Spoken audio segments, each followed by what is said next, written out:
মুহূর্তে বাংলাদেশের আল্লাহকে নিয়ে যে কটাক্ষ করেছিলেন আবুল সরকার, সেই নাস্তিকটার জামিন নামঞ্জুর হলো।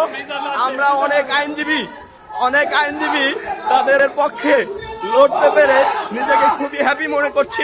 এই যে আমাদের আইনজীবীদের পক্ষ থেকে আইনজীবীরা নিজেরাও ফাঁসি যাচ্ছে। দেখেন বন্ধুরা, এই ফালতুর আসলে ফাঁসি হওয়া উচিত। বিজ্ঞ আদালত তার জামিন নামঞ্জুর হওয়া উচিত। বড় ধরনের ফাউল আবুল সরকার।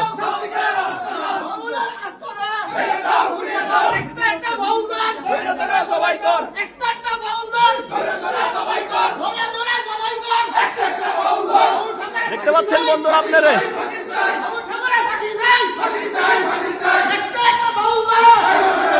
বন্ধুরা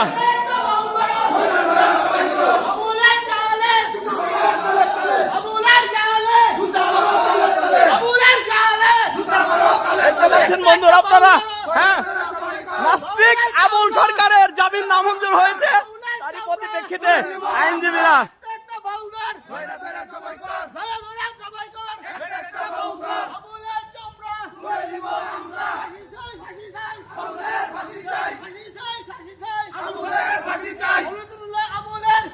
ফাঁসি হোক।